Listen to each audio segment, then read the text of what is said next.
Salam dostlar, hər vaxtınız xeyir olsun. Sizin hər birinizi xoş gördük. Mən bilirəm ki, sosial mediada arada bir video paylaşıram, bir müddətdən sonra bir də görürsünüz ki, saxlayıram. Amma bugün belə bir qərara gəldim ki, ətrafımda çox dəyərli bir dostum var idi və fikirləşdik ki, həftə sonunu necə dəyərləndirə bilərik? Və elə bir insan olmalıdır ki, həm mən, həm video qoşulacaq şəxs eyni sahədə çalışaq, bir növ bacardığımız qədər peşəkar biri olar. Peşəkar birini cəlb eləmək deyədim. Və mən fikirləşdim ki, mən də pis deyiləm, Kamran da pis deyil. Ona görə də biz düşündük ki, bəzi fikirlər var ki, biz onu sizlə də paylaşa bilərik. Amma bu Kamranla mənim müzakirəm olacaq və ümidvaram və inanıram ki, inşallah sizlər üçün də faydalı olacaq. Mənim video girişlərimin hamısı uzundur yeri gəlmişkən. Bunu qoyuram bir kənara. Kamran qardaş, çox sağ ol qoşuldun. Mən düzdür, bu birinci video elə çıxır ki, güya mən səni qonaq olaraq çağırmışam. Amma əslində mənim niyyətim odur. Sənə də dediyim kimi biz səndən inşallah həftədə bir dəfə olmaqla satış mövzusunda və satışla əlaqəli olan digər mövzularda inşallah podkast kimi çəkək və auditoriya üçün maksimum dərəcədə faydalı olar Allahın izni ilə. Ona görə də mən sənə elə ilk sualımla başlayacağam, çox uzatmadan. Kamranı mən tanıyıram. Kamranla bağlı mən danışsam qədər saatlarla danışırım. Kamran Dəmirçiyev kimdir? İzləyicilər səndən eşitsinlər. Çox sağ ol, minnətdaram. Dubayda vəziyyət necədir? Əsas odur, ümid edirəm ki, hər şey qaydasındadır. Həqiqətən də mən inşallah ümid edirəm ki, çox faydalı olar. Çünki az praktikamız yoxdur həqiqətən də. Kamran Dəmirçiyev kimdir? Yəni ad soyadım Kamran Dəmirçiyev, 11 ildir satış sahəsində çalışıram mən. Müxtəlif vaxtlarda, müxtəlif şirkətlərdə kredit mütəxəssisi, promotor, mağaza müdürü bu kimi vəzifələrdə çalışmışam. Satış adamı deyək. Özümü həmişə satış adamı deyirəm, çünki satışı çox sevirəm. Yəni qısaca olaraq bunu keçə bilərəm. Yəni belə ilkin olaraq. Bir dənə bir şey deyəcəm. Düzdür, bu suallarım içində yoxdur Kamran. Elə sən özünü təqdim edəndə ağlıma gəldi. Yəni sən də mən də demək olar ki, aşağı yuxarı eyni müddətdəki satışın içindəyik. Sən bəlkə də Azərbaycan bazarında mənim tanıdığım satışın əjdahalarındansandır həqiqətən də. İndi sən deyəcəksən, yox, təvazökarlıq qoyuram bir kənara. Kamran, bir şey demək istəyərdim. Bir dənə bu sualı verim, sonra keçəcəm. Əgər satışa doğrudan da sıfırdan başlayası olsaydı, bu sualı mənə çox verirlər. Bəzən özümə də verirəm. 11 il əlbəttə ki, bizə müəyyən bir təcrübə öyrədib də, sıfırdan başlayası olsaydı, 3 hansı səhvləri eləməzdim ki, məsələn, bu 3 səhv eləməzdim ki, 11 il öyrəndiyim o şeyləri daha qısa müddətə öyrənərdim. Əslində bu barədə mən çox fikirləşmişəm. Misal üçün 2-3 il satış sahəsində çalışan elə insanlar görmüşəm ki, yəni mən yolun misal üçün çox bəlli bir miqdarını getmişəm, o tam gedib üzrə. Birinci səhvim mənim ümumiyyətlə bağlantıların olmaması olub. Yəni mən bir növ belə deyim də sənə, mənə veriblər mağazanı, veriblər hədəfi, deyiblər ki, bunu icra elə. Nəyin bahasına olursa icra elə. Mən də bunu sadəcə fokusum bu olubdur ki, mən bunu satmalıyam, bu hədəfi vurmalıyam, pulu falan qoydum bir kənara. Yəni mənim bir şəxsiyyətim var, mənim bir necə deyirlər, satış adamı statusum var və mağaza müdiri olaraq mən bu vəzifəni icra eləməliyəm. Birincisi mən bağlantılarımı geniş tutardım. Yəni ən azından bir Excel-əmi deyim və yaxud da ki, hər hansı bir tədbiqəmi bağlantılarımı yazardım, onlarla mütəmadi olaraq ünsiyyətdə olardım. Düzdür, mən məsələn optimalda işlədiyim müddət ərzində ünsiyyətdə çox olmuşam və oradan çıxandan sonra təəssüf olsun ki, məndə bir dənə kontakt qalmadı. Bu mənim ən böyük səhvimdir. Yəni satış adamının danışan əsasında biz gələrik, mən B2C sahəsində çalışmışam, B2B-də çox əziyyət çəkirəm misal üçün. Çünki çıxışlarım zəif olduğuna görə B2B-nin canı bilirsən ki, bağlantılar da. Birincisi, mən bağlantılarımı geniş tutardım. Bu mənim ən böyük səhvim olub deyə fikirləşirəm. İkinci bir məsələ, təbii ki, mən çalışardım bir mentorla işləyim. Biz sənlə bunu dəfələrlə söhbət eləmişik. Çünki biri var yolu düz gəlsin, bir də var kələ-kötür yollara girirsən və sən bəzən də gedib heç plana çata bilmirsən. İkincisi, bu mentor məsələsidir ki, mütləq şəkildə mentor, özümə bir mentor seçərdim. Üçüncüsü də ki, çalışardım çox bir aktiv bir insan olum. Kurslardır, təlimlərdir. Misal üçün bu, necə deyərlər, o business night-larım olur, nə deyirsən, onlara qatılardım. Yəni, insanların içərisində çox olardım. Yəni, bu 3 dənə səhv məndə, mən 11 il satışda işləyirəm, bəzən 3 il satışda işləyirəm, adam misal üçün retail director olur. Yəni, başa düşdün necə? Yəni, onların hərəkətləri çox olur da, bildiyim. Yəni, fikirləşirəm ki, bu 3 səhvi eləməsinlər. Yəni, satışa başlayan insanlar mütləq şəkildə, yəni, bağlantılarını geniş tutsunlar. mütləq şəkildə biliklərini artırsınlar və mən deyərdim ki, bu kurslar falan bu kimi şeylərə çox diqqət yetirsinlər. Mentor da mütləq şəkildə olmalıdır. O sənin dediyin qəşəng bir sözün var, sales map. Yəni bu mütləq şəkildə bunu sənə kimsə çizməlidir və sən onlara getməlisən. Yəni bu olmasa çox çətin olacaq, həqiqətən çox çətin olacaq. Mən onu Azərbaycanda da gördüm. Burada da indi Dubayda da görürəm onu. Əlaqənin yerinə heç nə verə bilməz. Hətta belə deyək də, burada mən indi düz Azərbaycanca danışıram, heç kim anlamır. Amma ki, mənim komandamda ingiliscəsi çox bərbad olan var. Yəni adi cümləni, sənin mənim ingiliscəm ondan çox yaxşıdır da. Amma adam satışları yenə bacarır. Çünki biz Azərbaycanda həmişə deyirik, effektiv kommunikasiya, satış tonu, səs tonu. Qardaş, bir xanım var, o danışanda hamı gözləyir ki, bu cümləsi çıxsın, qutarsın da. Yəni sözü bişir, düşür, de görün nə deyirsən də. Müştəri ilə də elə danışır. Amma xanım bu dəqiqə assistant director of sales. Assistant director of sales. Yəni top satış rəhbərinin köməkçisidir. Yəni onun növbəti adım artıq departament rəhbəri olmaqdır. Və satışlar eləyir. Nəyin səbəbinə? Sən söz və qüvvət, əlaqələr. Nə var, əlaqələri var. Gedir, üzünü göstərir, əlaqələr qurur, əlaqələr də ona satış verir. Arada bir də yeməyə çıxardır falan, materiya gəlir. Ona görə də o məsələdə çox razıyam ki, yəni əlaqənin olması mütləqdir. Kamran, mənim yadıma bir şey düşdü ki, mən Dubaya gələndə sənə demişdim ki, yadıma gəlsə və mən videolar çəkməliyəm falan filan. İlahi, bu telefon almaq məsələsi məni çox yordu. Amma çox şükür ki, ətrafımda sənin kimi biri var. İşinin peşəkarı var, işi bilir, yəni satdığı məhsulu.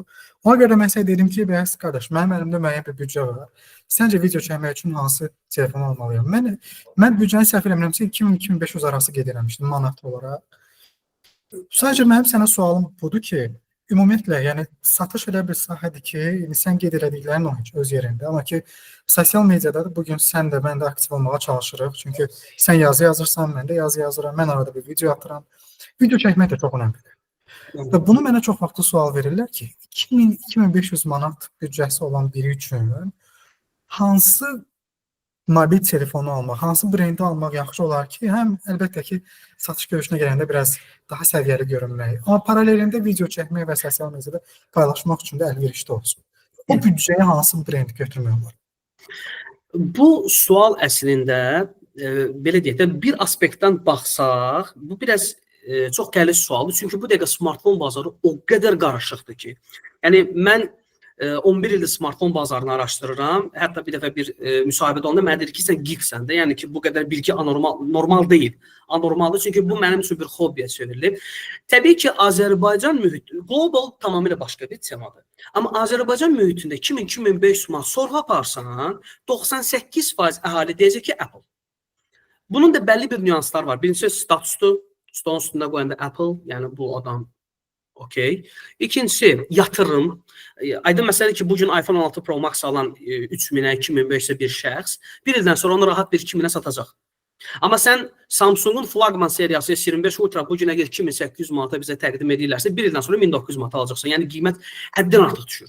Yəni Android smartfonlar bu şeydə çox təəssüf olsun ki, Apple-la bacarmır. Mən sintetik testlərdir, Texomark'dır falan bunlara girmək istəmirəm. Bu başqa bir mövzudur.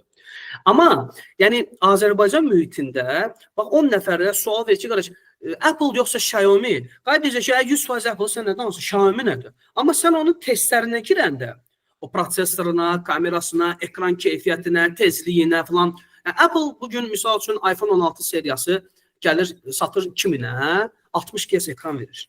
Yəni hiss eləyəndə animasiyanın zəifliyini görürsən. Yəni mən oturub gülürəm ki, mən kimin buna pul vermərəm. Nə olsun ki, iOS sistemi var, daha təhlükəsizdir, daha nə bilim, nə. 5 ildən sonra yeniləmə gələcək. Qardaş, bu 2024-ə qədər bir mənalı şəkildə Apple idi. Dünyanın ən məşhur top YouTuberları MKBHD-dir, Who is the Boss-dur, falan da, Bəsməndir, Super Soft TV-dir və s. David Kidley. Bu kimi şəxslərin hamısı demək olar ki, Apple istifadə edirlər.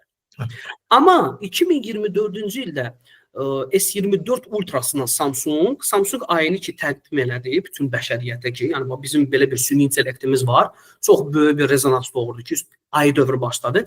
Orada onlar artıq Instagramdan da bəlli bir müqavilələr bağladılar. Mən video çəkirəm. Samsung bağladı. Bəli, Samsung. Mən blogeram, video çəkirəm. Samsung istifadə etmək istəyirəm, iOS sevmirəm. Amma videonu Instagrama, TikToka və ya da YouTube-a yükləyəndə avtomatik olaraq keyfiyyət aşağı düşür. Onlar müqavilə bağladılar və bunu təkmilləşdirdilər. S25 Ultra seriyasına baxırsan ki, artıq həm testlər, həm də ki, keyfiyyət Apple-a çatıb. Bildiniz mi?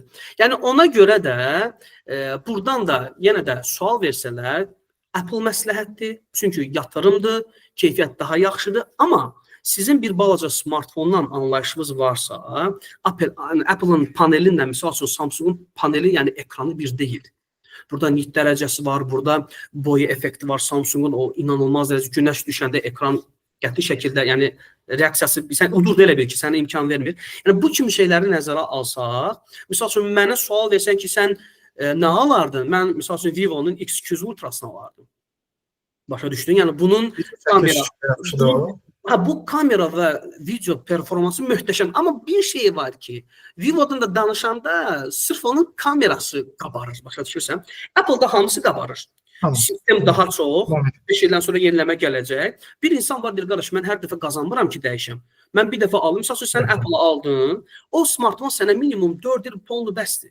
Rahat bir şəkildə çəkəcəksən də, paylaşacaqsan da, çünki bağlar olanı yeniləmələr gələcək, düzəldəcəksən. Yəni, bu biraz spor məsələ. Azərbaycanda Apple deyirəm, dünyada bunu biz müzakirə etmək üçün tamamilə başqa bir podkast olmalıdır. Mən prosesordan danışmalıyam, batareykadan danışmalıyam, danışmalıyam. Oralara yox. Yəni oralara məncə girməsi daha yaxşıdır, amma cavabım bir mənalı olaraq Apple-dır, statusa falana bəs mənə görə, amma mən misal üçün Azərbaycanda daha fərqli büdcəm olsaydı istifadə üçün mən Vivo-nu alardım, misal X200 Pro-nu alardım, həqiqətən də qəşəng smartfondur, xoşum gəlir. Yeri gəlmişkən izləyicilər də sual verəcək. Kəmal o sualı niyə verdi? Çünki bir dəqiqə bunu buradan çıxardım. Mən Kamran'a sual verdim, Kamran dedi və mən də aldım. Belə bir şey almalıydım, bu da iPhone-u. Mütləq Kamran'a sual verəndə Kamran əvvəl mənə deyirdi ki, yazığa gəlir, mənə deyirdi ki, Samsung da ala bilərsin, amma axırda özüm mənə deyirdim ki, yaxşı olar ki, elə birbaşa iPhone ol, canım qutarsın. Və iPhone-u da aldım. Bir də çox üzr istəyirəm, bir dənə şey əlavə edeyim. Ümumiyyətlə YouTube-la məşğul olan blogerlərin 90%-nin məsləhəti budur ki, siz əgər professional kamera və yaxud da ki, professional mühitdə nəsə çəkə bilmirsinizsə, hətta mən bir il bundan əvvəl baxmışdım, iPhone 14, 14 Pro Max belə ilk çəkilişlər üçün sizə kifayətdir. Qaldı 16 Pro Max, orada lenslər, kameranın yenilənməsi və s. laxır, yəni fondu bəs edir. Yox, mən sənə deyim ki, yəni iPhone özü hal-hazırda mənə kifayət eləyir. Video çəkilişləri falan çox yaxın. Əvvələ baxanda bu öz yerində. Amma yaxşı ki, bunu aldım, mən sənə deyim. İstəməz də, bəlkə də sözüm pis çıxacaq, amma ki, diqqət cəlb edir. Görüşlərdə falan çıxardıb stolun üstünə gəzər. Bəlli bir statusu var. Çünki sual da verirlər ki, axırıncını istifadə edirsiniz, deyirəm, mən necədir, mən də almaq istəyirəm. Yaxşıdır deyirəm, mən dostum sağ olsun, ürəyimdə yaxşıdır, pis deyil, ola veririm. Amma həqiqətən yaxşıdır. İndi bu iPhone-u alanda girmişəm mağazaya. Mağazada satıcılardır da, yəni sənin mənim kimi satış adamlardır, içəridədirlər. Baxırsan ki, burada mən hara getmişdim, Dubai Mall-a getmişdim də. Adam, mən indi girmişim mağazaya. Normalda bizdə belədir ki, sən mağazaya girən kimi yaxınlaşacaqlar, salam verin ki, buyurun necə yardımcı ola bilərəm falan. Kamera girmişəm Dubai Mall-dayam, adamın o qədər vecinə deyil.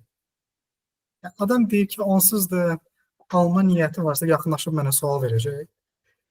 Mən belə fikirləşirəm, ha. Adam nə istədiyini də bilirsə, o zaman başım mənə deyəcək ki, bunu qoyun korobkaya və yaxud da hissəli ödənişi varmı yerə? Yəni, mən bu müqayisə edirəm, ona görə sənə bu sual verəcəm ki, xüsusilə bizdə Azərbaycanda elektronika mağazalarında satış adamlarının əsas səhvləri nədir? Sən səhvi nədə görürsən? Çünki bu sayədə mənim təcrübəm yoxdur, sırf mağazadır. Yəni, sənin təcrübən məndən çoxdur o istiqamət. Ona görə də mən səndən eşitmək istəyirəm. Əsas səhv deyəndə ümumiyyətlə, belə deyim də, mən həmişə tərəfdarıyam ki, müştəri yaxınlaşdı, bir baxış keçirməlidir ən azından ki, bir görək nə var, nə yox. Burada müştərilərin kateqoriyaları var da, adam var, bilir, gəlir satıcını bağlayır, gedir. Yəni, mən bunu dəfələrlə mağazamda görmüşəm, öz mağazamda müştəri mənim satıcımı bağlayıb, açıq.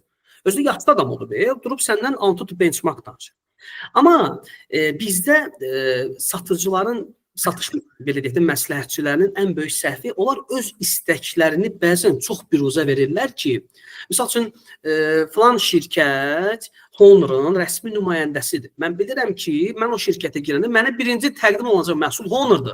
Çünki bonusu çoxdur, prestiji çoxdur bunun üçün, əlavə kampaniyalar keçirilir, çox satana filan smartphone bəsmən. Yəni bu bilirsən necədir? Baxış məsələsidir. Yəni mən deyərəm səhv, bu podkastı deyək, videoya deyək, baxan qayda deyək ki, qardaş, sən səhv fikirləşsən. Mən elə onun istəyinə uyğun verdim falan örtbas deyildi, mən onu heç nə deyə bilmərəm. Amma dəfələrlə şahidi olmuşam ki, adam Samsung istəyir, fırıyır Xiaomi'yə. Niyə? Yəni müştəridə də günah var. Müştəri qayıdıb demir ki, qardaş, bax bu məni qane eləyir də, sən mən niyə Xiaomi verirsən? İzah elə də. Adam deyir, yox, bu əladır. Bir də baxırsan ki, telefon satır. Dilindən çıxdı ki, mən PUBG oynayıram. Abi 90 FPS verir, vəsə. Qardaş, adam 1500 manat smartfona pul verəcəksə qurban olub. Okey, 90 FPS verəcək. Bu əla. Amma əmin ol ki, mən başıma gəlib, adam gəlib Samsung alıb. Deyib ki, bu mənə bəs edir. Gedib PUBG oynayıb, gəlib deyib ki, donur. Deyirəm, ay qardaş, ay müəllim, ay başıma dönüb. 300 manatlı smartfonla PUBG oynamaq sən istədiyin FPS mümkün deyil. Və satıcının günahıdır. Satıcı 2 dənə artıq sual verməyin dərdindən problemə düşür. Elə qulağı eşidir ki, kamerası yaxşı çəksin. Kamerası yaxşı çəkir, prosesor zəifdir, ilişmələr olur, gəlir deyir ki, donur. Yəni, bir mənalı şəkildə müştəri öz istəyini deyir və sən o istəyə uyğun bir smartfon təqdim eləməməlisən. Müxtəlif smartfonlar təqdim eləməlisən ki, bax, burada Honor'da var, burada Xiaomi var, burada Samsung var. Bunun bu tərəfi yaxşıdır, bunun bu tərəfi yaxşıdır. Ümumi aspektdən götürsə, sənin büdcənə uyğun bu daha yaxşıdır. İnan Allaha deyirəm, heç bir problem də olmaz. Amma çox təəssüf olsun ki, indi bayaq sadaladıq, təkrar olmasın. Bəlli bir maraqlar olduğuna görə satıcının ən böyük mənfisi müştəri fikrini dəyişməyə cəhd eləməkdir. Bəzən uğurlu olur, çox cüzi. Amma çox vaxt da baxırsan ki, çox narazı qalırlar ki, gəlir interfeysdən başı çıxmır, amma gəlir deyir ki, bu şeyləri mənim xoşuma gəlmir. Yəni, ən azından şükür Allaha böyük şəbəkələrdə də, misal üçün Kontaktdır, Bakudur, İrşaddır və s. bizdə ən böyük elektronikalarda, yəni hamısında da smartfonlar açıqdır.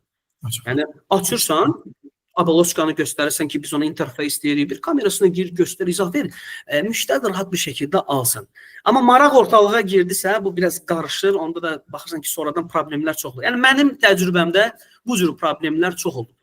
Mən çox görmüşəm, satıcı ilə danışmışam da, başa salmışam da ki, yəni, müştəri məmnuniyyətini qorunmaq önəmlidir. Ona görə öz fikrini çox vaxt qabartma. Çünki öz fikrini qabardanda həmən məhsulu satmaq istəmək, o düşüncəni müştəri bir balaca agah olsa görür. Və görəndə də o sənə qarşı etibar etəndə özün bilirsən də, o səndən almayacaq. Orada mən məsələn, orada problemi çox vaxtı haralarda görürəm. Elə bir ki, mən özümü deyirəm də, mağazaya girirəmsə, mənim ağlımda bəzi suallarım var da, mən bu sualları vermək istəyirəm. Satıcı adama gəlib, o mənim suallarımı verməyim üçün zəmin yaratmır və adam başlayır ancaq öz fikrini diktə eləməyə. Nə var, mən demişəm ki, mən bunu istəyirəm. Mənə mouse lazımdır. Sual vermir, ha? Yəni, mənə əsas sualları vermir və yaxud da harada istifadə edəcəm, nə üçün istifadə edəcəm, onun üçün mənə nə önəmlidir bu mouse'un istifadəsinə və s. Sən demiş, çox haqlısan onunla bağlı. Mən Azərbaycanda yaşamışam da, həyatım demək olar ki, 99%. Ən çox qarşılaşdığım şey də odur ki, bəlkə də onların üstünə o öhdəlik qoyulur, mən bilmirəm. Amma mən elə hiss edirəm ki, insanlar istəsələr, satış adamları xüsusilə də işlərin keyfiyyətini görə bilərlər. Bunun bariz nümunəsi sənsən. Yəni, o adam istəsə suallar verər, düzgün suallar verir. Müştəri nəyi istəyir, müəyyən edir. Sən demişə, adam elə Samsung istəyirsə, Samsungu satar. Etibar da qazanar, güvən də qazanar. Müştəri gətirir, öz aranızdır. Kamal etibar yaradandan sonra Kamran gəlib dostluğunu gətirəcək. Çox üzr istəyirəm, bir dənə burada haşiyə çıxım. Burada şirkətlərdə mən deyərdim ki, biraz fərqlidir. Çünki bir X şirkətin axını çoxdur, müştəri axını. Satıcı axı motivasiyası var, pul qazanmaq istəyir. Ona görə də necə gəldi yanaşır. Sən bu kifayətdir. Və salam. Satsın ki, çox adama satsın da. Çox satsın və çox pul qazansın. Bu satıcının yanaşmasıdır. Amma elə şirkət var ki, orada axın yoxdur. Onun vaxtı var. Bilirsən, çox qarışıqdır. Yəni, satıcını 9 dəfə baltalasan ki, sən bunu səhv etsən, bir tərəfdən də haqq verirsən ki, adamın evində ailəsi var, çörək pul qazanmaq istəyir. Yəni karyera istəyən insan, ucalmaq istəyən insan, satış mütəxəssisi adını almaq istəyən insan bu pillələri mərhələ-mərhələ keçməyə məcburdur. Yəni necə? Dürüst bir şəkildə, etibarlı bir şəkildə. Çünki referanslar gələndə, feedbacklər gələndə olur da bəzən. Baxırsan ki, gəlin müdürü deyir ki, bu satıcı çox möhtəşəmdir. Bir də elə moment da olur ki, yəni satış adamı adına ləkə olur. Yəni bir köpüklü adam deyir, bu mənə verir. Dəfələrlə görmüşük. Ona görə də orta balansı qorumaq lazımdır. Pul qazanmaq istəyirsənsə, okey, problem yoxdur, qazan. Amma axı o da empati dediyimiz burada işə girir. Yəni sən düşün ki, bu adam 1000 manat pul verəcək smartfona. Yəni onun istədiyini heç olmasa nəzərə al, öz bilginlə izahlı bir şəkildə ver və sat. Burada heç bir qəbahət yoxdur, rahat bir şəkildə sat. İndi sənə bir şey deyəcəm. İndi mən bildim sən deyirsən ki, bəzən sistemi ilə qururlar. Ona görə və yaxud da sistemi ilə qurmurlar. Satış adamının beynində özü üçün qurduğu sistem odur ki, mən nə qədər çox insana tez-tez satsam o qədər qazanacağam. Düz maddi olaraq qazanır, amma ki başqa bir sual yaranır da. İndi hansısa promotor deyək, girmisən mağazaya, bu Honor'dur, bu nə bilim Xiaomi'dir, bu Samsung'dur, bu iPhone'dur. Öz məhsulunu satması üçün səncə onun yalan danışmağı doğrudurmu? Çünki mən məsəl üçün Samsung almaq istəyirəm. Mənim almaq istədiyim model Honor'dan daha yaxşıdır. Amma görürsən ki, promotor satmaq xatirinə yalan danışır. Bəzən. Onu sən daha yaxşı bilirsən. Mən çox nadirən görmüşəm. Bilirəm, istəmişəm. O nə qədər doğrudur səncə? Ümumiyyətlə, yalan məfhumu satış adamın kitabında mənim fikrimcə olmamalıdır. Yəni, yalan bir satış adamına yaraşan bir xas xüsusiyyət deyil. Promotorun yalan danışmağı onun öz məhsul və qarşıdakı məhsulları bilməməsindən irəli gəlir. Bir şeyi nəzərdən qaçırmayaq. Satıcının işi daha asandır, nəinki promotor. Çünki satıcı istədiyi məhsulu satmaqda nədir? Özgürdür, türklər demiş. Yəni, misal mən promotor işləyəndə deyirdi ki, biraz dəstək falan bəs. O deyirdi ki, sən nə var? Bu 5 manat verir, bu 3 manat verir, mən 5 satacam. Ünsiyyəti yaxşı eləyəndə falan baxırdın ki, sənə də dəstək verirdilər. Mənim biraz promotor işləmə hekayəm biraz qəliz olub. Çünki mən, necə deyim sənə, həmişə çalışmışam ki, qarşı tərəfdəki məhsulları pisləməyəm. Çünki bu biraz etik deyil. Təsəvvür elə sən Honor promotorsan, mən də Samsung'am. Müştəri ilə danışırsan, mən də gəlib yanında durmuşam. Ya Allah, sat görüm necə satacaqsan. Sata bilməyəcəksən axı, çünki prosesor eyni, ekran eyni, nə bilim, necə deyərlər, batareykası eyni, kamerası eyni, adama Samsung daha yatır axı Honor misal üçün. Honor deyəcək ki, dünən çıxıb da, mən Honor'a niyə 1500 manat pul verim? Başa düşürsən, çətindir. Yalan danışmaq lazım deyil. Sənlə biz bunu çox müzakirə eləmişik. Mən promotor olanda, indi mənəmçilik çıxmasın da, indi mən praktikamı deyirəm, olanı deyirəm. Yəni buna şahid adamlar çoxdur. Yəni mən misal üçün müştəri yaxınlaşanda köynəyimi göstərdim ki, mən LG-nin nümayəndəsiyəm. Yəni biləsiz. İnan Allaha deyirəm, bəzən eləsi olurdu ki, bir üzümə baxırdı ki, yəni sən niyə deyirsən promotor? Dedim ki, yəni mənim üçün tafotu yoxdur da. Yəni mən satıcı deyiləm, mən konsultantam. Mən sizə izah verəcəm. Siz ondan sonra özünüz qərar verərsiniz, istəyirsiniz, misal üçün LG alarsınız, istəyirsiniz Samsung alarsınız. Yəni mən bilirəm ki, misal üçün X brend adı çəkməyim, X məhsulun soyuducusunda 6 aydan bir filan şey eləmək lazımdır. Mən heç vaxt onu demirdim. Çünki bu etik deyil. İnsan özünü buna öyrəşdirəndə bu onun ayrılmaz bir hissəsinə çevrilir və bu adamın dilində vərdiş yaranır. Yəni yalan danışmaq vərdişə çevrilir. Çönür sağa sola baxır, görür promotor buradadır, yoxdur. Deyir, müştəri deyir, yaxşı oldu. O Steve Jobs'ın bir sözü var, müştərinin nə istədiyi, onun edə biləcəyi bir şey deyil. Onu siz təyin edirsiniz. Yəni belə bir sözü var da. Yəni amma mənim elə bir xüsusiyyətim olmurdu. Mən bilirdim ki, mənim qabyanım LG misal üçün əjdahadır, rəqibi boşdur, 8-ci şeydadır. Mən otururdum, onu izah verirdim. Təbii ki, öz məhsulumun mənfi tərəflərində deyirdim. Mənfilər də deyirdi. 100%. Yəni misal üçün mən deyirəm ki, mənim qabyanım bahadır. 2800 manatdır. Amma Bahadırın arxasında nəyə görə Bahadırı izah eləsən, bir şey də var da, mən çox üzr istəyirəm, mən bölmək istəmirəm. Adam var, bilirsən ki, imkanlıdır. Adam var, bilirsən ki, onun maddi gücü buna çatmayacaq. Yəni, maddi gücü çatmayan bir insana mən gedib axırıncı şeylə bir məhsulu danışmıram. Çünki zaten bu, sən istəsə belə ala bilmir də, maddi gücü imkan verir. Amma imkanı olan şəxsə mən onu oturdum, izah edirdim. Bax, misal üçün, mənim bir taktikam var idi, deyim, bəlkə kim üçünsə faydalı olar. Misal üçün, mən Qabiyan tərəfinə gələndə bizim yaralı yerimiz idi. Çünki çox baha idi. Yəni standart bir qabiyan mən 1900 manat satırdımsa 500 manata da sata bilirdilər. Məsələn, bəlli brendlər olurdu. Yəni mən bir ara oturdum, fikirləşdim, dedim ki, məsəl üçün mənə görə qabiyanlar 2 yerə bölünür də. Qaydınız yəni. Dedim bir LG brendi, bir də başqa brendlər. Qayda o nə deməkdir? Dedim mən sizə izah edəcəm. Hə, dedim mən sizə izah edəcəm. Bütün qabiyanlar bizdə məsəl üçün mən Tantak Home-da işləmişəm də, bilirsən də, o böyük mağazaların birində. Mən qabiyanların ağızlarını açırdım. Onun içərisini, çölünü, izahını verirdim. Müştəri deyirdi, əla, deyirdi, indi LG-ni açırdım. Qadasını aldıqlarım, TrueSteam texnologiyası belə gəldi, dərəcə belə getdi, filan belə oldu, ona. Hətta bir dəfə bir xanıma LG-ni izah elədim, mənə qayıt dedi ki, yəni qardaş, çox üzr istəyirəm, amma o biriləri izah eləməyə ehtiyac yoxdur. Yəni, nə danışacaqsa o birilərindən? Adam aldı, çıxdı, getdi. Yəni, məhsulunu mükəmməl bilən insan düzgün ünsiyyət qurub etibar yarada bilirsə, müştəri üçün maraqlı deyil başqa bir məhsula getmək, baxmaq və yaxud da ki, dinləmək.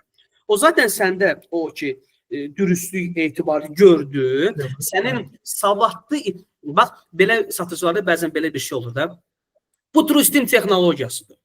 Bu watching nə bilim nədir? Müştəri belə baxır, bu nə danışır? TrueSteam texnologiyası dedinsə, bu part texnologiyasıdır, 4 fərqli istiqamətdə. Yəni, bunun izahını verəndə ondan formalaşır ki, bu adam terminoloji də bilir, izahını da verir, fikrini də çatdıra bilir, bundan möhtəşəm nə ola bilər? Heç nə. Bəzən onu da deyim, o izahı verir, məsələn, par dedin də indi. Bəzən bizim ehtiyacımız olan şey var, mən ona çox vaxt deyirəm, gizli ehtiyacdır. Mən bilirəm ki, mənim əslində buna ehtiyacım var. Nə vaxtsa mən bunu hiss eləmişəm, amma yadımdan çıxıb. O pardan başlayır danışmaq deyir, doğrudan məsəl üçün deyirəm, indi improvizə. Hə, doğrudan mən qabı yanında falan şeylər əslində olurdu, yadıma gəlir. O problem məndə var, yaxşı ki, onu qeyd elədi.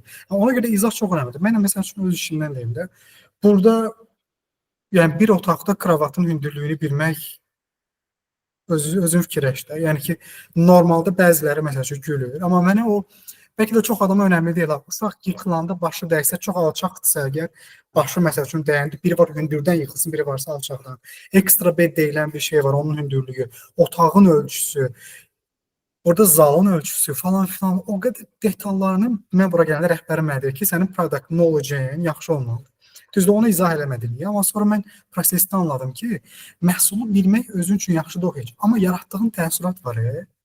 Çünki normalda necə olur? Normalda məsəl üçün deyirlər ki, korporativdə xüsusilə, sən indi korporativdə bilirsən də, məsəl üçün bir məhsul almaq istəyirlər. Deyirlər ki, istəyirsinizsə bununla bağlı mən sizə məlumat, təqdimat göndərərəm, orada oxuyarsınız. Müştərinin sualına o cür cavab verirlər. Çünki detallıdır, bununla bağlı danışıb vaxtınızı almaq istəmirəm. Bu öz yerində, bunu çox adam belə eləyir. Amma bir də var, o sualın cavabını yerində vermək. Müştəridə yaratdığı təəssürat, birinci o hiss edir ki, o peşəkarla danışır. Bu adam işini bilir. Yola vermədim. Əla. Bunu mən işimdə hiss eləmişəm. Mənə o gün iş yoldaşım sual verdi əslində. Keşkədir ki, amma bizdə burada iş yoldaşım burada 3 ildir işləyir, mən 2 aydır buradayım. Ki, amma burada bizim zalımızın ölçüsü nə idi? Dedim ki, 364 dedim, 364 kvadratmetr. Olmaz elə şey. Açdım, baxdım, dedim, bağışda 365 kvadratmetr. İlişdə qaldı, hə. O biri qız da baxır, gülür, deyir ki, bu 3 ildir işləyir, bilmir, amma o bilir. Məhsulla bağlı məlumatda olmaq çox önəmlidir. Söhbət, yəni, bilsən necə, mən o çox vaxtda deyirəm, satmağı qoyuram bir kənarı, adam işindən zövq alır, o cavabı verməyin həzzi var. Əlbəttə, bizim otağımızın kvadratda budur, sağ tərəfdəki otaqlar budur, ortadakı budur. Müştəridə yaxşı hiss edir, adam öz-özünü də yaxşı hiss edir. Məhsul bilgisi çox önəmlidir. Çünki məsələ bilirsən hara gedə çıxır. Bir insan pul xərcləyirsə, xərclədiyi qəpiyinin nə qədər ki olacaq, onun haqqını istəyir. Yəni, mən dəfələrlə görmüşəm ki, inan Allaha, yəni, biraz da bir olmuşam. Müştəri qayıdıb ki, bu satıcı ilə başqa bir satıcı göndərir, zəhmət olmasa. Baxmışam belə ki, yəni, çünki sual verir, cavab verə bilmir. Yəni, sən özün məhsul almağa gedəndə, yəni, sənə xoş təsir eləməz ki, alacağın bir məhsul barəsində sənə dolğun məlumat versinlər. Dolğun. Düzdürsən, ağzına gələni danışmaq yox, dolğun. Yəni, yenə də deyirəm, insan pul xərcləyir, insanın ən çətin yeri pul xərcləməkdir. Yəni, pul xərcləyən biri üçün sən elə formada xidmət göstərməlisən ki, mən bir müştərim var, Mərdəkanda qalır, nə alanı mənə zəng edir. Elektronika? Hə, nə məsləhət görürsən, filan.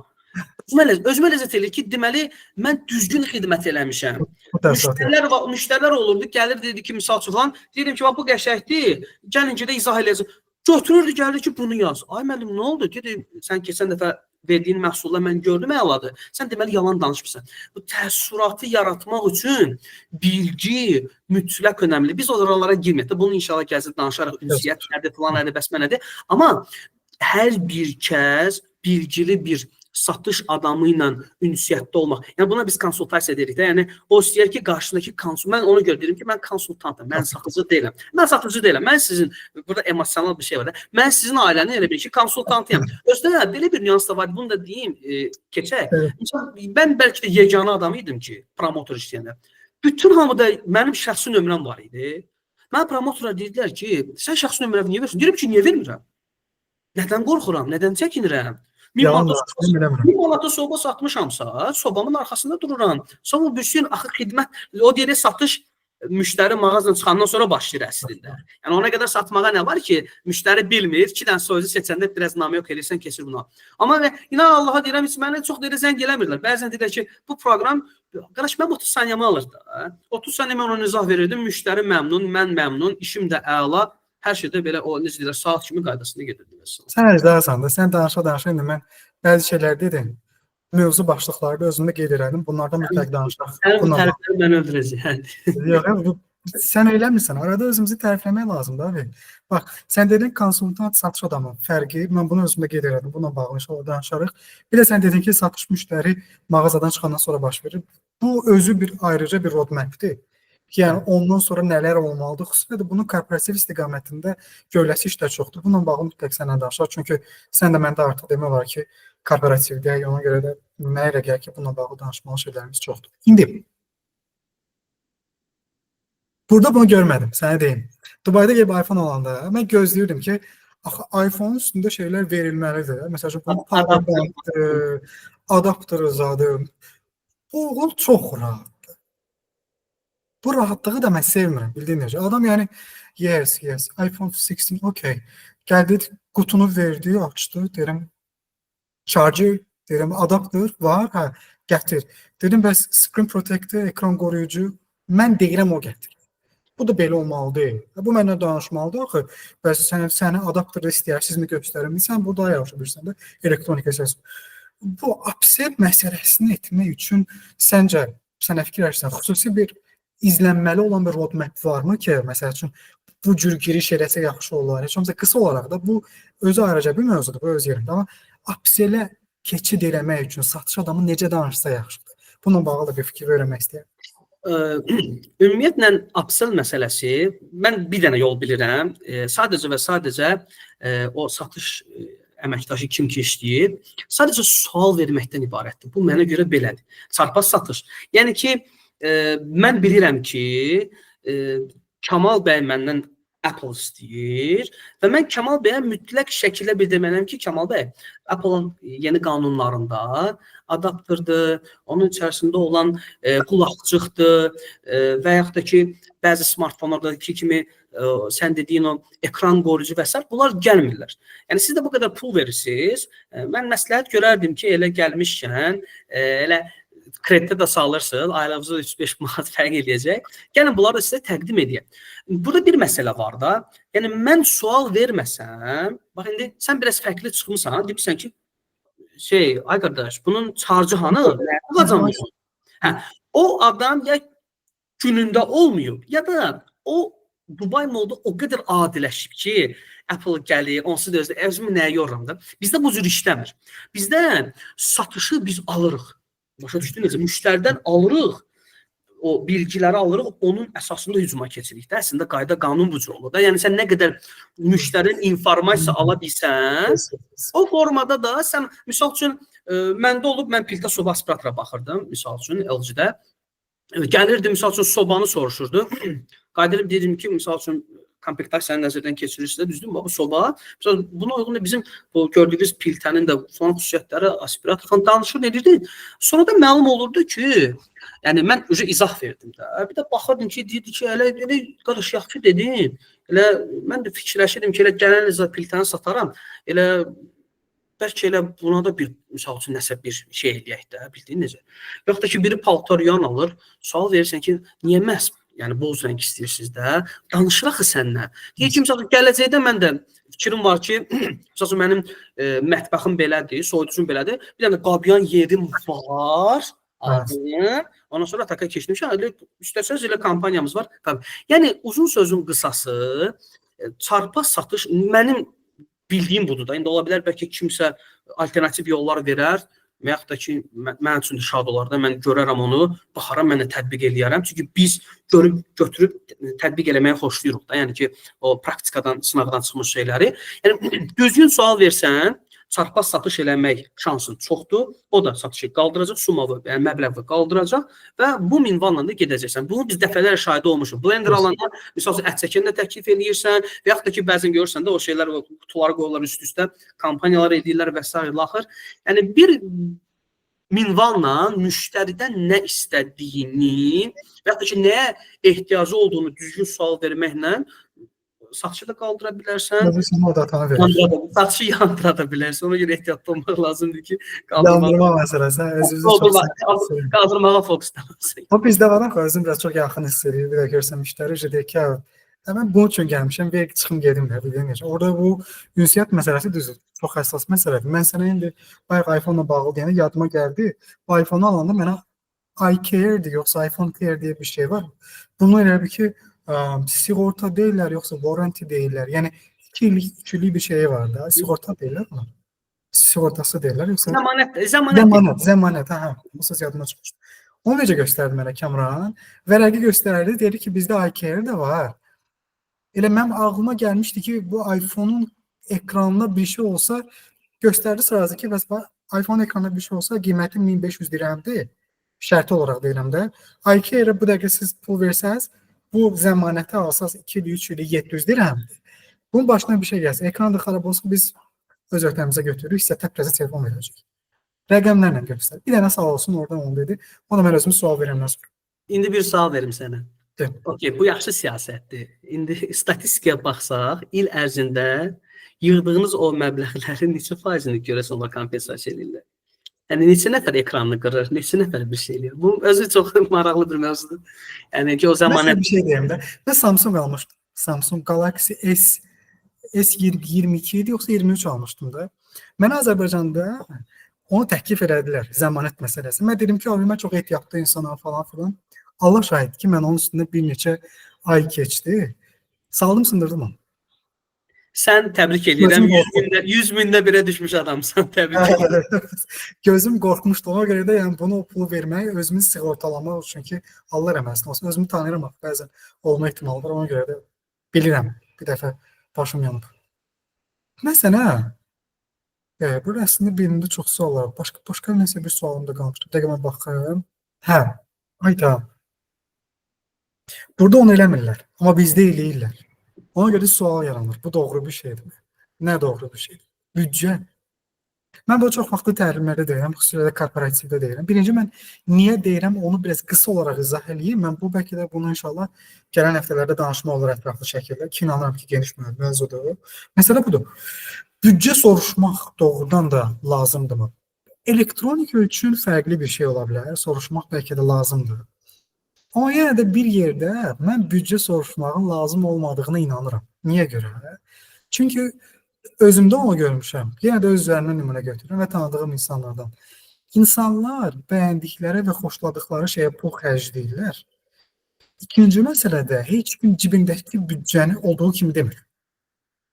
Ona görə doğrudan da mən inanıram ki, o danışıq əsnasında ünsiyyəti və səmimiyyəti yaradıb, biraz empatiyada falan onların hamısını oturuşdurandan sonra insanların cibindən bəlkə də pis səslənəcək, pul qoparmaq olur həqiqətən. Bəs sən nə fikirləşsən? Ümumiyyətlə büdcə soruşmaq məsələsi doğrudurmu yoxsa yox? Məncə yox, səhvdir. Mən sənə bir sual verim. Sən bir satış məsləhətçisən, bir müştəri səndən paltaryan istəyir. Və sənin vitrinində 40 ədəd paltaryan var. Müştəri deyir ki, qardaş, mənim vaxtım çox yoxdur, mən tələsirəm, almağa gəlmişəm, alım gedim. Sən 40 dənə paltaryanın spesifikasiyasını danışmağa nə qədər vaxt gedəcək səncə? Yox, belə bir şey var da. Mən sual verməyəcəm ki, onun büdcəniz nə qədərdir. Yox, Mən elə. sual verəcəm ki, necə bir şey axtarırsınız, ona uyğun təqdim edəcəm. Yaxşı, tutaq ki, deyəcək ki, mən 7 kiloqram paltar yığan istəyirəm. Vitrində də 30 dənə 7 kiloqram var. Nə edəcəksiniz? 7 kiloqram deyil. Yəni mən onunla bağlı tam məlumatlı deyiləm. Yəni onların spesifikasiyası hər nə. Yəqin ki, biri o birindən üstündür də nəyəsə görə elədir. Sual verəcəm, əla 7 kiloqram deyil. Sonra hani, məsəl üçün filan şeydə istəyərdinizmi? Başqa şey yox, o deyil. Vaxt alacaq. Yenə deyirəm. Axşam bazarında bunu eləyə bilmərsən. Mümkün deyil. İçəriyə 500 adam gedir. Möhür, yaxşı. Büdcə məsələsi, sən bir tərəfdən düz deyirsən. Büdcə məsələsi insanı özünü pis elətdirməyə məcbur edən bir termindir. Büdcəniz nə qədərdir? Qayda deyir, sənə dəxli var. Qalasın sözü. Amma müəllim, çox üzr istəyirəm. Siz dediniz ki, mən tələsirəm. Tələsdiyinizə görə də mən sadəcə sizdən bir şey soruşmaq istəyirəm ki, siz bu paltaryan üçün nə qədər büdcə ayırmısınız? Müştəri özünü pis eləyəndə mən hücuma keçirəm. Necə yəni? Çünki siz tələsirsiniz, mən buradakı məhsulları bir-bir izah eləsəm, çox vaxtımız, siz mənə büdcəni desəz, biz daha tez seçəcəyik və bizə lazım olan məhsulu çox qısa bir zamanda sizə nə edəcəyik, rəsmiyyətlə gedəcəksiniz. O orada uca qayıdır, deyir ki, təqribən elə mən onsuz da hədiyyə alacam, elə mən 500 manata qədər alacam. 500 manata qədər mağazada 5 dənə mal var. 5 dənə malın seçmək daha asan olacaq, yoxsa 40 dənə mal? Yəni, büdcəni düzgün anda verdiyin sualla bir növ 80% işi ixtisara salırsan da, bir necə?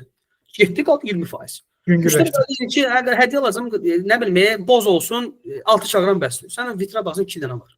Yəni, bir Beko var, bir də misal Hoffman var. Təbii budur ki, budur, bunda budur. Mənə görə, misal üçün, Beko daha yaxşıdır. Misal üçün. Bu sən deyən də doğrudur, amma mənə elə gəlir ki, bu yəni case to case'dir də. Elə ola bilər ki, biri gəlib əlini qolunu sallayır, axşam bazarı deyil, içəri verədir. Sən də bilirsən ki, praktik eləyib danışa bilərəm. Mənim əslində bunu dedim ona görə ki, məndə belə bir indi illərlə də özümdə bu vərdiş kimi yaratmışam da. Mən məsələn sual verməyə çox meyilliyəm. Sual verməyə meyilli olduğum üçün elə bir ki, o şey axtarıram ki, fürsət ki, buna mən suallar verim. Büdcəni soruşmaq məsələsində çünki satış adamının marağında həm də bahalı bir şey satmaqdır da. Yəni axı mən bilirəm ki, bahalı bir şey həm də daha yaxşı bir şeydir axı. Həqiqətən də. Yəni iPhone-un qiyməti bu qədərdir, çünki iPhone bunun haqqını verir məsələn. Başqa şeyin qiyməti aşağıdır, amma o qiymətinə görə funksionallıqları var da. Mənim həmişə niyyətim olub ki, adi məsəl üçün oteldə kimsə mənə deyir ki, Kemal, tutaq ki, haram deyim sənə, Kitaydan ya Kitay deməyək də, Səudiyyə Ərəbistandan 10 nəfər adam gəlir. Onlara otaq lazımdır sadəcə. Mən deyirəm ki, əlbəttə ki, bəs otaqla bağlı mən geri dönüş edəcəm sizə. Mən onunla bağlı büdcə soruşuram. Bu bizim işimizin qaydasıdır əslində. Amma büdcəni biraz axıra yaxın soruşuram. Ona qədər mən nə deyirəm? Deyirəm ki, qonaqlar gəlir, hava da istidir. Mən bilirəm ki, qonaqlar yemək yemək istəyəcəklər, əylənmək istəyəcəklər, harasa getmək istəyəcəklər. Sadəcə nəzərinizdə olsun ki, bizim bu restoranımızda var. Bu mətbəxi verir. Belə bir, yəni yer gəlmiş ki, onların iclas otağına ehtiyac olacaq. Çünki deyəsən, filan şirkətdə işləyirlər onlar. Çünki qeyd olunub baxmayın. Doğrudan bizim yavaş-yavaş gedir də. Bu adam deyəndə ki, yox, buna ehtiyac yoxdur. Mən deyəcəm ki, Kemal bəy, mən bildirəm, hiss edirəm ki, sizə çox sual verir. Gəlin onu belə eləyək. İngilis dilində onu demək daha rahatdır da. Sizin həyatınızı asanlaşdırmaq. To make your life easy. Belə deyirəm. Onun da belə şey gəlir. What is your budget? Büdcəniz nədir yaxşı? Siz mənə deyin, ona uyğun bir şey deyin. Onda mən deyək ki, Kemal, səncə büdcə budur. Axıra yaxın deyil. Mən bilirəm ki, axırda soruşduğum büdcə ilə əvvəldə soruşduğum büdcə eyni olmayacaqdı.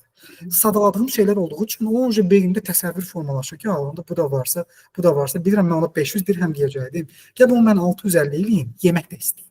Bildin necə? Ona görə də bu mənə elə gəlir ki, case to case dəyişir, məhsula görə dəyişir. Amma ki, mağazada hələ sən haqlısan. Mağazada. Amma bir şey bayaq çox düz dedin. Dubayda cəmaət çox rahatdır. Onu soruşmurlar. Bilirlər ki, kimsə nəsə istəyirsə özü istəyəcək dəyişir.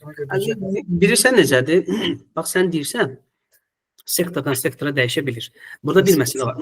İçəri girənə biz demirik axı, büdcə nə qədərdir? Salam əleykum. Salam, xoş gəlmisiniz. Biz nə qədərdir? Bizdə təlimdə keçirdilər ki, necə kömək eləyə bilərəm? Başıma qarşı. Oldu biabır. Onu deyən olub yəni. Olub. Həqiqətən olub. Deyir ki, başımı qarşı. İnsan, bilirsən, müştəri tipləri fərqlidir. Yəni, sən qarşıladın, gülərüz, pozitiv, hər şey qaydasındadır, hər şey okeydir. Biraz müəyyən bir müddət baxış keçirəndən sonra görürsən ki, 15-20 saniyə keçdi, bu adam reaksiya yoxdur. Seçimdə kömək lazımsa müəllim eləyə bilər. Yaşa. O adam da qayıdır deyir ki, "Paşoğlu görün bura. Hə, elə arvad da birazdan gələcək. Hə, sən yəni o tipajda olan insanlar işləmə mənim üçün daha relaksdır. Çünki mən rəsmiyyətdən çıxırdım və səmimi bir ünsiyyətlə məhsullar seçirdik. Büdcət məsələsi yenə də deyirəm. Hər gələnə gedənə demirsən. Çünki yenə deyirəm, insanın özünü pis elətdirməsinə səbəb ola bilər. Amma mən artıq görürəm axı bu adam 8 seri oradadır, o tərəfə getmir. Onda soruşam ki, mənim sizə təqribi hansı civarda bir məhsul lazımdır ki, biz bu işi tezləşdirək. Çünki belə baxıram qərarsız qalırsınız. O da qayıdır deyir ki, 1000 manat, qardaş 1000 manatlıq paltar, 1000 manata qədər paltaryan istəyən bir insan, misal üçün Electrolux və yaxud da ki LG. Mən gedim boşun yeni çıxan 8 serisi 2800 manata nəyə görə büdcəni deyirəm? Ağlıma gəldi. Misal üçün bir dəfə gedib məhsul danışıram. 8 sirə belə falan optimalda işlə belə elə. Qayıt dedi ki, qardaş hər şey əladır, amma çox bahadır.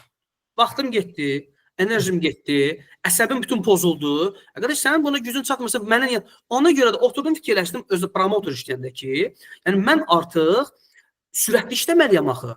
Mən məcburam sürətli işləyəm. Çünki mən satmayacağamsa o biri promotor satacaq. Görürsən, bayaqdan danışırıq. Yalan danışmamalıyam, dürüst olmalıyam, etibar yaratmalıyam, müştəri məmnuniyyətini qorumağa məcburam. Hamısı buradadır. Hamısı, yəni bu tərəfdən də kitab oxuyursan ki, Wall Street deyir ki, 3 saniyə ərzində müştəri səni bəyənmədi, evin yıxıldı. Ay qardaş, mən hara düşdüm, mən necə elədim? Ondan sən məcbursan ki, o yeni şeylər özündən kəşf eləyəsən. Yəni hər şey Brian Tracy'nin kitablarda dediyi formada getmir çox təəssüf olsun. Səhər tezdən dur 200 kilo özünə bax salam verir ki. Yəni belə olmur da mağaza mühitinə kənardan hamı bir nədir qardaş? Satın almadır. Damarın tutdusa əla. Qiymətin də əladırsa lap super. Necə? Amma burada bu biraz çətindir də. Sən hər şeyi süzgəcdən keçirib özünə bir satış texnikası yaratmalısan ki, mən bu işi qısa zamanda müştəriyə həm də özümə sərf edici şəkildə bağlamağı bacarım. Yox, mən bunu eləyə bilməyəndən sonra mən düşəcəm təlatümə, mən bilməyəcəm müştəri nə istəyir, gedəcəm orada 1 saat trustimi danışdım, o da qardaş, mən bunu kirayə üçün istəyirəm və yaxud da ki, hədiyyə eləyəcəm. Bunu mənə ona görə o büdcət məsələsini doğru anda bir sualı versək, işimizi asanlaşdırmağa daha çox kömək eləyəcək, nəinki müştərinin etirazı səbəb olacaq. Mən 11 illik avqust ayından ABV şirkətində çalışıram. Sən bilirsən, korporativdə. Ona qədər mən B2C-də 10 il mağazada işləmişəm. Və 10 ildə də sən təsəvvür 10 il 10 minlərlə müştəri deməkdir və mən sənə əmin edirəm ki, doğru anda yəni anında müştəriyə ki, büdcət sualını versən, heç bir müştəri sənə etiraz eləməyəcək. Mümkünatı yoxdur. Adam var deyir ki, qardaş, limit yoxdur. Ən yaxşısını ver. Bu ən asanlıdır. Aparırsan desən budur. Amma adam var deyir ki, düz deyirsən. Bir mat büdcəm var da, mən gəlin 5000 yeniyə bax. Niyə alır? Bizdə LG-də Watchtower var idi, qiyməti misal üçün 8000-dir. Yəni mən hər adam onu niyə prezentasiya edeyim? Mən ən azından işləyirəmsə, müştəri gələndə azdan çoxdan bilirsən ki, yəni təqribi wow-la baxır, amma büdcəsi çatmır. Ona görə bu sualı doğru anda verəndə işimizə daha çox yarayacaq deyə fikirləşirəm. İndi ola bilər. Düzdür. Burada belə bir şey var da. Yəni sən öz praktikandan deyirsən, o sənin 10 ilin qabağında mən korporativdə çalışmışam deyə bəlkə də mən o aspektdən baxıb deyirəm. Sənin reallığında, mənim reallığımda bu videoya baxan insanların bəlkə də reallığı tamam fərqlidir ki, mən izləyicilərdən istəyəcəm ki, sən də bayaq qeyd elədin. Yəni bu mövzularla bağlı kim nə fikirləşirsə, şərhdə qeyd edə bilər. Əlbəttə ki, başqa bununla əlaqəli mövzular varsa ki, bizdən eşitmək istəyirlər, onu da qeyd edə bilər. Rahatlıqla bizim sadəcə olaraq bu podkastı və inşallah bu podkastları çəkəcəyik ki, paylaşaq. Həm də məqsədimiz odur ki, öyrənək. Öyrənək görək kim başqa nə fikirləşir. Mən həqiqətən də səndən düzdür danışmışam, amma səndən hər dəfə oturub danışanda mövzular o qədər genişlənir ki, biz bilmirik ki, biz harda başlamışdıq. Çox şey öyrənirəm. Mənə də maraqlıdır həqiqətən. Amma belə bir məsələ var. Məsələ odur ki, çox qəşəng oldu. Mənim özümə çox xoş gəldi. Çünki elə bir ki, səndən oturmuşuq kafedə, qəşəng də danışdıq. İlk videomuzdur. Tamam, sən danışa-danışa baxdım, dedim ki, bu gedərək. Gələn həftə birində çəkmək lazımdır. Bir də bir söz də mən deyim. Ümumiyyətlə həqiqətən də üzdə olan və üzdə olmayan satış adamları var. Bir-birindən danışırlar. Yəni üzdə olmayan həqiqətən də o qədər satış adamları var ki, həqiqətən də mən onların bir cümləsindən özümdə bir texnika formalaşdıra bilərəm. Yəni mənim danışdıqlarım və səninki verdiyin sual mənə görə 100% düzdür. Yəni mən bunun praktikada görmüşəm. Mən bunu hansısa bir kitabdan demirəm. Praktikada yaşamışam. Amma elə insan çıxar, elə bir misal üçün deyər ki, misal üçün Kamranın dediyinə əlavə olaraq bunu da deyə bilərəm. Mən ona baxaram, istifadə eləyərəm. Bu mənim üçün çox faydalı ola bilər. Yəni tənqid də eləyə bilərlər, kimsə razılaşmaya bilər. Bu çox normaldır. Yəni bizim bundan bir qorxumuz yoxdur. Yəni biz müzakirə də eləyə bilərik onu. İstəyir şərhdə olsun, istəyir nə bilim, fərq eləməz də. Biz bunu yəni açıq bir şəkildə debat deməyim, bir növ müzakirə eləyə bilərik ki, özün də çox gözəl bilirsən ki, istər debat olsun, istəyir müzakirə olsun, mütləqdir ki, yeni nəsə bir şey öyrənilir. Yəni bizdə belə bir xüsusiyyət yoxdur da. Misal üçün Elşən bəy bir yazır ki, bu mən durumçum yox, bu belə şey olmur da. Çünki mənim həmişə sənə dediyim bir şey var. Mənim praktikada elədiyim bir şey mənə effekt verə bilər, amma sənə effekt verməyə bilər. Doğru. Əgər qayda birdirsə, məndə effekt verib, səndə effekt vermirsə, deməli bu qayda düzdür, amma ona yanaşma biraz fərqli ola bilər. Ya ünsiyyətdə nəsə səhv elədin, ya o sənə güldü, sən biraz ağzını, burnunu əydin. Misal üçün, sənlə danışırsan, üzvü o tərəfə çevirdin. Axı qayda düzüydü, amma sənin o kənar şeylər, istərsəniz onu biraz ləkələdiyinə görə baş verməmə ehtimalı da ola bilər. Yəni belə deyək də, sənin sözünə qüvvət, fundamentallar eynidir, strukturlar eynidir. Sadəcə o qıraq-bucağı ki var, o yerinə görə, danışdığı adama görə, saatına görə, məhsula görə dəyişən nüanslardır. Bu fundamentalların çox. Sənin sözün var, satış skeleti, yəni satış skeleti birdir, sadəcə olaraq dəyişir və bir də əhval-ruhiyyə də çox önəmlidir də. Yəni ki, satış adamının əhvalı həmişə müsbət olmalıdır, çalışmalıdır ki, demotivasiya olmasın.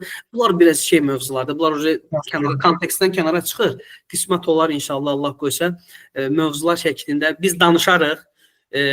Sən danışırsan, mən öyrənirəm, mən danışıram, indi sən deyirsən ki, arada bir nəsə götürürəm. Bizə də qoşulanlar olsa, bu satış adamları, belə deyək də, çevrəsini böyüdə bilsək, sən təsəvvür edirsən, mən bir fikir deyirəm, sən bir fikir və 10 nəfər başqa bir fikir deyir. 10 dənə fərqli bir ideya çıxır. Yəni, çox möhtəşəmdir, həqiqətən də çox möhtəşəmdir. Ümid edirəm ki, yaxşı olur inşallah. İnşallah. Bunu da deyəcəm, bu, sən deyirsən 10 nəfər, pərdə arxası, səhnə arxasına baxanda, 10 nəfər 6 il bir yerdə işləyib, o başqası başqa yerdə, hərəsi öz təcrübəsindən danışanda, bu yəni kitabdan daha dəyərlidir də. Yəni hərəsi öz reallığından bir cümlə deyəndə gör adam nə verir. Sən dedin, mən biraz içqlacan əlavə elədim, göründü illər bir-birinə qarışır, fikirlər qarışır. Məncə öyrənməli şeylərimiz hələ də çoxdur. Mən üzr istəyirəm, mən son olaraq deyim, sən də istəyirsən, deyərsən, yekunlaşdırarıq. Məncə çox şablonlaşıb, həqiqətən də çox şablonlaşıb. Yəni, baxırsan ki, hamı eyni şey yazır. Ona görə bu kimi şeylərdə fərqli fikirlərin deyilməsi, məncə bəlkə o şablonu da sındırar. Yəni ki, okey də bildik də, müsbət qarşılama, gülərüz qarşılama. Bundan keçək də. Yəni, çox vaxt belə olmur. Çox vaxt müştəri üstüvə o qədər əsəbi gəlir ki, qardaş, gülərüz qarşılaya bilmirsən də. Necə qışqır? Mənə bir də müştəri üstümə qışqırdı. Mağaza müdürü işləyirdim onda. Qayıtdım, dedim ki, valla mənim səs tonum qalındır ha. Sən də qışqır, mən də qışqırım. Görə kimin səsi bərk çıxır, şoka düşdü. O nə demək? Görə üstümə niyə qışqırırsınız? Mən sizdən narazıyım. Deyirəm, kimdən narazısınız? Şirkətdən. Deyirəm, ay başqa dönüm, məni tanıyırsan. Deyir, filialı görüm girdim də. Deyirəm, sən mənə tərdivi dedin. Üzümə baxır, şoka düşübdü ki, mən nəyə gəlmişdim? Yəni, mən də təmkinsiz, səbirsiz olsaydım, o zəng eləcək, şikayət eləcək, o mənə izahat yazdıracaq, belə olacaq. Yəni, səbir təmkinli olanda mövzuda başqa cür olur. Bildin necə? Ona görə də yəni, rəylər, necə deyim, dəstək, yəni, bizə dəstək vermək, biz onlara dəstək vermək, onların fikir mübadiləsi və şablonlardan çıxmaq, yəni situasiyalarda necə davranmaq lazım olduğunu bilmək üçün onların praktikasından da istifadə etmək lazımdır. Çünki onlar elə bir şeylə qarşılaşarlar ki, biz qarşılaşmamışıq. O da bizə zəmin yaradar ki, sabah o problem olanda, bu elmin mənə demişdi, onun çarəsi buydu. Beyin şuuraltıda oturur, lazım olanda da istifadə edə bilirsən. Məncə yaxşı olar inşallah. Maraqlıdır. Kamran, sən bilirsən də biz seninlə bir yerdə oturub danışmağa başlayanda saatlarla gedir. Çox sağ ol vaxt ayırdın. Çox sağ ol ki, vaxt ayırdın deyəndə ki, sən qonaq deyilsən. Artıq biz bunu hər həftə edəcəyik. Prosta indi ilk dəfə deyirik. Faydalı olsun inşallah. Cəmiyyət üçün xeyirli uğurlu olsun inşallah və biz maksimum dərəcədə səninlə mənimlə çalışacağıq ki, reallığa uyğun praktiki məlumatlar verək ki, bu məlumatların məsuliyyəti də çox böyükdür. Çünki səni mənə eşidib kimsə gedib praktik olaraq tətbiq etməyə çalışacaq ki, onlar üçün də bizim doğru məlumat verməyimiz önəmlidir. Çünki satış qazanırıq, ailəmizin qeydinə qalırıq. Bu məsuliyyəti ikimiz də anlayırıq və inşallah ümid edirəm ki, uzun ömürlü olar. Çox sağ ol, sənə vaxt ayırdın, paylaşdın. Gələn həftə yenə də bəzi mövzuları qeyd etmişəm özümdə. Mövzu təyin edərik. Bu sürpriz olsun izləyicilər üçün də. Gələn həftə yenidən görüşərik. İnşallah, inşallah. Çox sağ ol. Mənim üçün də xoş oldu. Yəni şad oldum həqiqətən də. Təşəkkür edirəm. Sağ olasın. Sağ ol.